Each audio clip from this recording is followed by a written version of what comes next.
வாசி என்பது சுவாசத்தை அடக்குவது, சுவாசம் உள்ளுக்குள்ளே அடங்குவது தான்.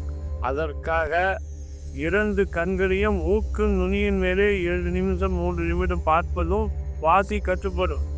2 கண்களையும் நெற்றி பொட்டிலே ஒரு சந்தன பொட்டு வைத்து கண்ணை நேர் நோக்கி நெற்றி பொட்டில் இருக்க சந்தனத்தை பார்ப்பதும் வாசி வசப்படும். வாசி ஓட்டுவது என்பது ஊழ்வினை இருந்தால் உங்களுக்குள்ளேயே மனம் ஒருநிலைப்பட்டு உங்களுக்கு நண்பர்கள், தெரிந்தவர்கள், பழக்கப்பட்டவர்கள் யூடியூப், ஃபேஸ்புக்கில் பார்க்கின்ற போது எது பிடிச்சிருக்கிறதோ அதை வைத்து கொண்டு நீங்கள் வாசி ஓட்டுங்கள். வாசி என்பது மனம் அடங்குவது தான். சுவாசம் உள்ளுக்குள்ளே நிற்பது தான் என்பதை உணர்ந்து கொள்ளும். சுவாசம் உள்ளுக்குள்ளே நிற்க வேண்டும், மனம் அடங்க வேண்டும். மனம் அடங்குவதும் சுவாசம் உள்ளுக்குள்ளே அடங்குவதும் தான் வாசி.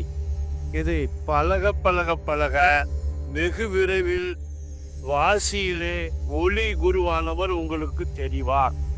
அந்த ஒளி குருவானவரும் சுவாசம் என்கின்ற வாசியும் உங்களுக்கு குருவாவதால் குருவை தேடி அலைந்து சீரழிய வேண்டாம்.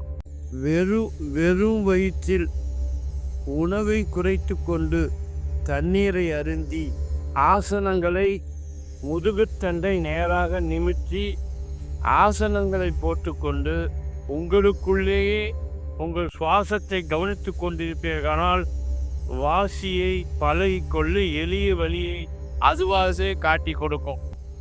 ஹரி ஓம் சிவாய நம அகஸ்தீஸ்வரா.